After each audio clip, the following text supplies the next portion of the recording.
Alhamdulillah, Alhamdulillahirabbil alamin. Wassalatu wassalamu ala asrafil anbiya'i wal mursalin wa ala alihi wa ashabihi Rasulillah. Amma ba'du.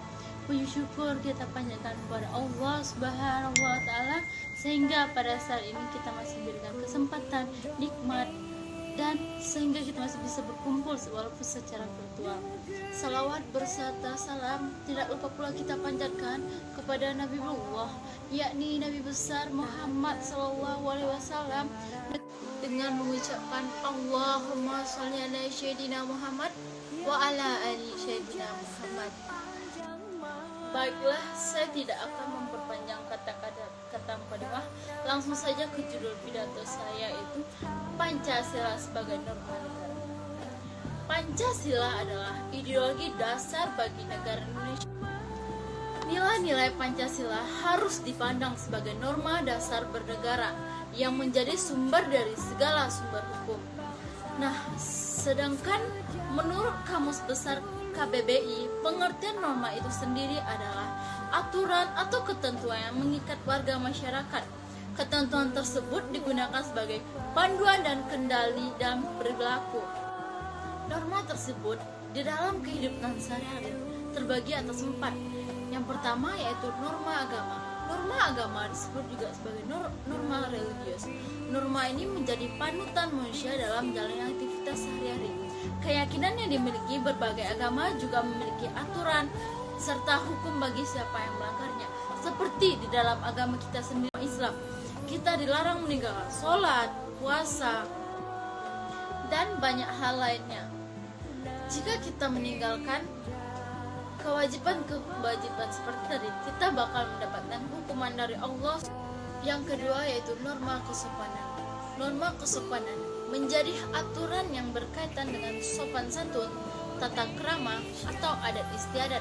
Norma kesopanan berlaku di Indonesia bisa saja berbeda-beda, sebab Indonesia terdiri dari banyak budaya, suku, dan adat istiadat. Namun pada dasarnya, norma kesopanan lahir dari kebiasaan yang timbul di tengah masyarakat. Bagaimana cara masyarakat dalam bergaul bisa membentuk sebuah norma kesopanan. Untuk dapat menjalani norma kesopanan, kita harus memahami bagaimana adat yang diterapkan dalam suatu daerah tersebut. Contoh, di daerah Aceh, masyarakat menaati peraturan bahwa setiap orang harus menggunakan pakaian sopan sesuai dengan pedoman yang mereka yakini. Maka, apabila ada yang melanggar, Anda bisa mendapatkan sanksi sesuai adat dan tradisi yang berlaku. Yang ketiga yaitu norma susila. Norma susila di antara norma-norma, memang norma ini mempunyai sanksi yang paling lemah, karena norma ini adalah peraturan hidup yang bersumber dari hati nurani manusia. Norma ini menentukan yang baik dan mana yang buruk sesuai kebaikan yang ada dalam diri masing-masing. Norma susila ini akan mendorong manusia untuk berbuat baik dan mencegah manusia untuk berbuat buruk. Contoh norma susila ini seperti bersikap jujur, bersikap adil dalam bermasyarakat.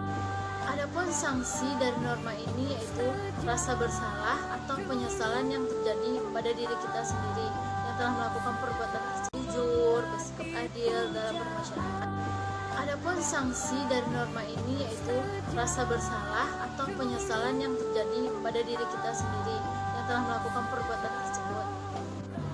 Yang keempat yaitu norma hukum atau norma yang memiliki sanksi yang paling berat, karena norma hukum adalah peraturan hidup yang dibuat oleh lembaga negara yang bertujuan untuk mewujudkan ketertiban dan kepastian hukum sehingga kita bisa melindungi kepentingan orang lain, misalnya berkaitan dengan jiwa, badan, kehormatan, dan kekayaan harta benda.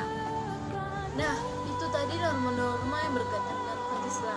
Baiklah, sekian dari pidato saya.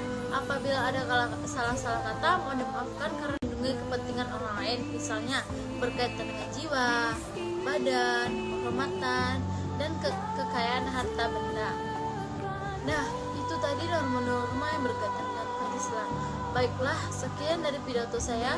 Apabila ada salah-salah kata, mohon dimaafkan karena di sini saya masih belajar. Wabillahi taufiq wal hidayah. Assalamualaikum warahmatullahi wabarakatuh.